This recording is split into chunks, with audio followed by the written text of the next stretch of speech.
Hello there, it's Siobhan here, the galloping housewife, and I'm on my way out to the yard again today. It's a little bit later than I would like, but I have been working very hard.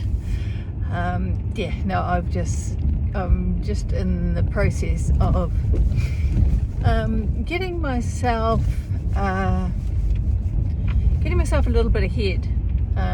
It's one of my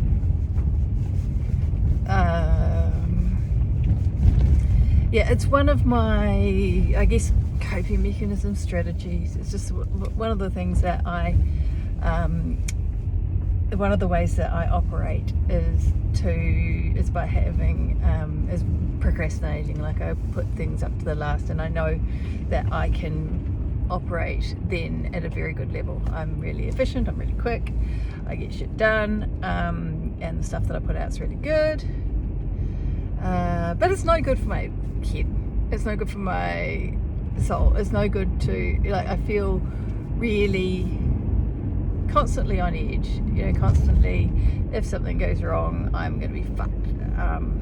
It's keeping all the plates spinning, and I want to create a life of ease and grace. And the funny thing is that every time I get to that point, every time I create a little bit of space, I always put something in there to fill it up. So yeah, so that's it. I haven't worked on that one. That's not what we're here to talk about. But my current problem is that I am constantly putting stuff off and just getting myself not overwhelmed, because I always feel comfortable where I'm at. I always feel like I know that I'll be fine, but there's no leeway. There's no leeway. So I'm trying to create some leeway in my life by working. And I said that one of the things that I was working hard on, was paying attention to, was my morning routine. Especially, that was my first thing, is to get back into that kind of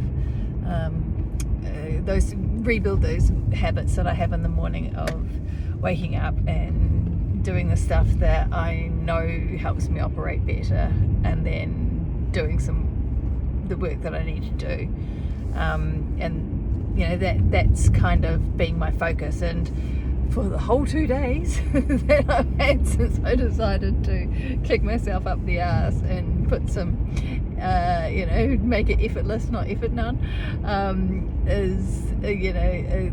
the whole 2 days since I started that, I've actually, I've done that. So gotten out of bed when the alarm goes off and sort of done my things that I have. I've got a 5-minute journal, or 5-second journal, I think it is. It's Mel Robbins' one from ages ago, but it provides the kind of space that I need to be able to put the things that I want to down on paper. And a few other bits and pieces that I do in the morning before I get going. So that's gone well, and I have, and I've done the writing that I had set out for today, and I'm being really productive with that. It's kind of like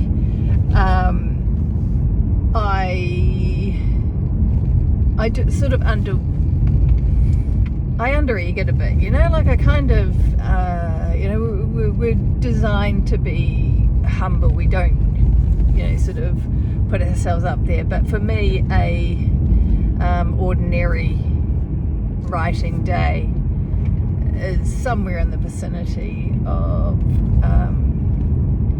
2,500 to 3,000 words, which is a lot.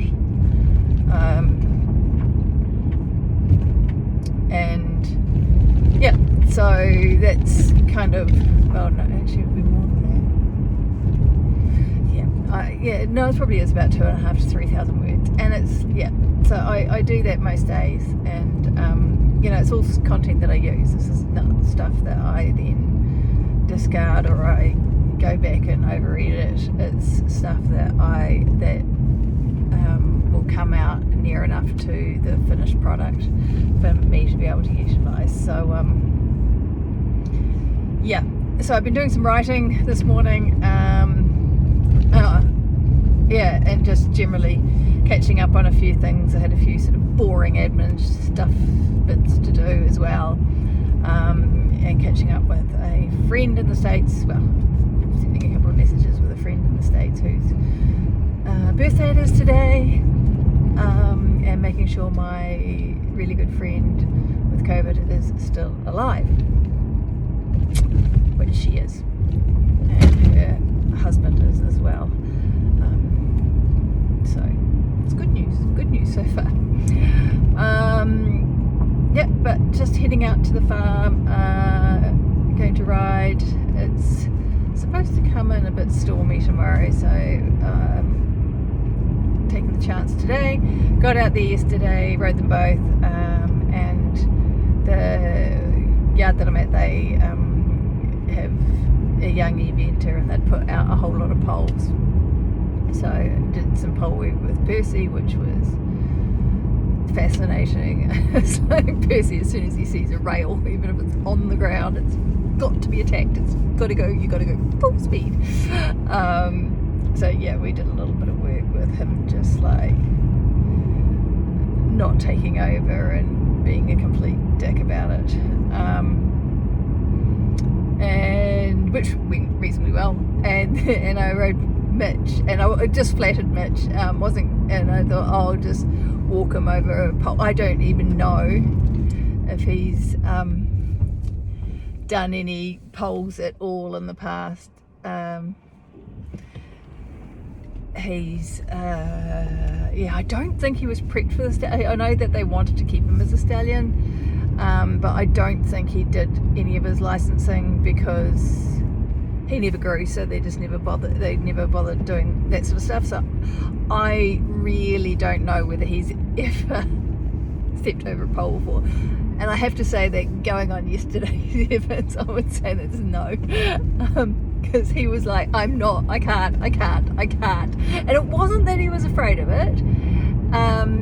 He just didn't know what to do. And believe me, he's athletic. I mean, like, well, any horse can step over a pole on the ground, but you know, he's probably got the athletic ability to be a straight out show jumper. He's just got an incredible the way that he moves his body, and the way he gets above the ground when he's showing his exuberance, shall we say. But yeah, and, like, he wouldn't step over it, and it got to the point where he was actually knocking it, like he was pushing this rail around the arena rather than just lift his hoof up. And he wasn't frightened of it, like he was pushing it. It's like, this is what I'm supposed to be doing, isn't it? It's like, no. So I had to get Laura, who's the yard owner, I said, can you just step over this, show Mitch that you can actually physically step over this thing. And so she did. And so he did. He's like, oh, is that all you want? And then he was fine. He walked over it again, trotted over it, walked over it, 2 in a row. And I was like, that's enough for today, because I'd been quite aggressive in my you are going to go over this fucking thing. And so it had enough. It was enough praying for him today, for yesterday. So hopefully the rails, some of them are still out, and I will do a little bit more with him today. Probably do 2 in a row and 3. Yeah, get him to be able to trot through 4 in a row. That'll be my aim for the end of today's session. And Percy, I will probably turn the poles into grids and do a little bit of grid work with him today, just getting him to again, just not fuck off and take over when he sees a rail, stay rideable throughout things, and learn that he doesn't need to go flat out to jump ship. And part of that is because everything is, he's little, he's not maybe 1, and he's he got difficult short, stumpy Connemara legs. So if he's going to make a horse stride, he really does have to give it the jangle, and because he also naturally backs off a little bit because he's a little bit careful. He especially doesn't like fillers and things, but if you're going down a grid, he will back himself off. Which means you ride aggressively and he has to attack it to actually get the distance. So yeah, it can lead to them learning to go fast rather than use their power to jump normally, and also take over because they think they're not going fast enough, so they want to go faster. But yeah, so that's what I'm going to do with my boys today. And I am in Cumnock and it is school pickup time. Oh joy, oh joy, oh joy. So there are buses and everything here, and it's going to take me a little while to get past them. So anyway, that's pretty much me for the day, and I will catch up with you all